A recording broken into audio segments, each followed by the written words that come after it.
الله خايف منك نيراني يا نور العين يا قاسي. نحمده ونصلي ونسلم على سيدنا ومولانا محمد رسوله النبي الأمين المكين الحنين الكريم الرؤوف الرحيم. أما بعد. بسم الله الرحمن الرحيم. Dear brothers and sisters, our today's topics is Islam, a comprehensive system. This topic deals with all-embracing scope of the teachings of Islam. Islam is not a religion, but it is much more than that. And being a complete code of life, it has provided the perfect and up-to-date guidance to regulate the affairs of each and every aspect of human life, right from his human individual level up till international level. Guideline provided by Islam for individual sphere is mentioned here, saying of Holy Quran, Inna hadhihi tazkirah faman sha'a attakhadha ila rabbihi sabila. This is the charter of guideline for individual, and it has provided the guideline for the whole society and for the whole nation. It is mentioned again in Holy Quran, Innahu la dhikrul laka wa liqawmik. This Quran is the charter of guidance for you, O Prophet, and for your nation. And third is the international and global level. It is stated in Holy Quran, In huwa illa dhikrun lil alameen. The Holy Quran is the charter of guidance for the whole world, for all of the nations. In the light of these Quranic statements, we can understand that the system of Islam is all-embracing and comprehensive system. So, now we are taking today, as far as the Islamic system is concerned, what kind of branches have been provided as the full-fledged sciences of law in Islam. No system of law in the whole world can provide such a comprehensive character as the Islamic legal system has provided to the mankind. So, speaking briefly, there was the division of Islamic legal system into three channels: religious laws, moral and social laws, and civil laws. We have discussed the religious laws and moral and social laws earlier. Today we are starting from civil laws. These are al-mu'amalat.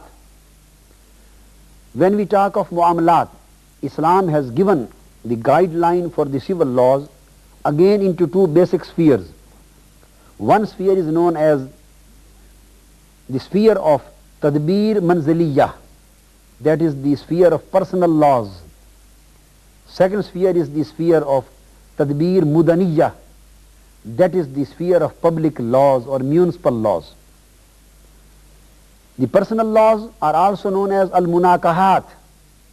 Why? Because these normally deal with the affairs of marriage, affairs of divorce, affairs of dower, affairs of succession, inheritance, affairs of legacy, affairs of guardianship, parentage, and all other aspects which fall within the purview of family life or personal life or matrimonial life. So the whole system which can regulate the family as an institution has been provided through personal laws. Then second channel is the public and municipal laws. The public and municipal laws of Islamic system are further classified into various schemes and various channels. First of them is the civil laws. These are al-mukhasamat. These civil laws deals with the civil affairs concerning a man and the man, and concerning a man and the state. After mu'amalat and the civil laws, then come the sphere of uqubat. These are the penal laws. These deal with the aspects of crimes and aspects of their punishments. So this is a full-fledged system known as the penal system of Islam. The third channel of the Islamic system is the al-maliyat. These are the commercial, the al-maliyat deals with commercial affairs, fiscal affairs and economic matters of the society. The fourth channel or the fourth classification is al-muahadat, deals with the laws of contract, and laws of tort also fall within the same purview. So contractual affairs of a man with a man and a unit with a unit and a legal person with a legal person or an institution with an institution, these fall within the purview of al-muahadat. Then fifth channel comes of ash-shahadat. These are the adjective laws. By adjective laws means the procedural laws, how the courts are to be established, how the cases are to be tried, what are the laws of evidence, what are the laws of adjudication. So ash-shahadat or the procedural laws. This is the fifth channel of Islamic legal system. Then comes the sixth channel, and sixth channel of Islamic legal system is al-hukuk al-idariyah. These are the administrative laws. All of the laws which deal with the administrative and executive structure of a state and society. Then seventh channel is al-hukuk al-dasturiyah. These are the constitutional laws. What are the basic principles of the Islamic constitution? What is the basic polity of Islamic structure of Islamic state? What are the rights of judiciary? What are the rights of legislature? What are the rights of executive? What are the rights of the ruler? So all of these rights and relationships are governed under the laws of constitution. Then eighth aspect comes ahkamu ahli zimma. These are the private international laws. Under the private international laws, the rights and duties, the rights of the non-Muslim minorities are dealt with in a Muslim society. What are the rights possessed by a non-Muslim or a non-Muslim community in a Muslim society? For the first time in the history of law, these laws, rights and obligations were specified as a regular science by Islamic legal system. Before Islamic legal system, no law on the history of no law on the land had given the idea of regular rights and obligations of non-Muslim or other minorities living in a specific society. And specific books were written on these various fields. And the ninth or 10th aspect of the Islamic legal system is the ahkam as-sayyar. These are public international law. So ahkam as-sayyar or public international law, this field deals with the laws of war, with the laws of peace, with the laws of treaties. These divide the whole world into various fields. This is Darul Islam, the land of Islam. This is Darul Kufr, the land of non-believers. This is Darul Harb, the land of the people at war. And it has categorized the people into various categories. These are Muslims.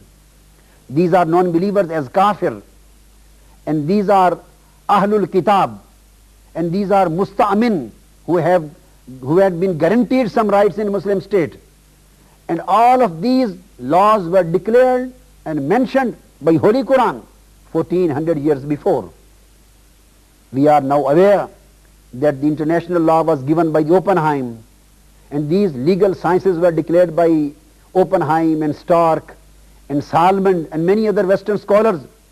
But my dear brothers and dear students of Islam, you should be proud of your deen, that Western society came to know about these sciences of laws centuries afterwards, when 1400 years before Quran had already declared the guidelines regarding these legal fields. Holy Prophet Muhammad sallallahu alaihi wasallam declared the guideline of constitution through his manifesto at Medina. He gave the charter of international law through the last sermon of Khutbah Hijjatul Wida. and books were written on these subjects.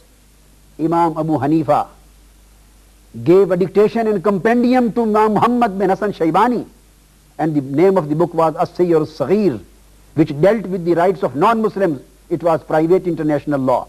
Another book was written by Imam Muhammad bin Hassan Shaybani, As-Sayyar al-Kabir. It was written on public international law. These were the first books of the history of law, of the history of world, of the history of nations, written on these subjects, and this contribution was given by Islam and Muslim scholars. The books were written by Imam Malik, then the books were written by Imam Abu Yusuf, books were written by Imam Shafi'i and Ahmad bin Hanbal on these various subjects. Then Imam Ibn Hazm wrote Ahkamu Ahl al-Zimmah, and many other Muslim scholars and jurists gave a very expanded and comprehensive idea of Islamic legal system, which the modern legal science lacks till today. Almighty, we pray that Almighty Allah may bless us and grant us with insight so that we may appreciate the real comprehensive character of Islamic system. وَمَا عَلَيْنَا إِلَّا الْبَلَاغُ.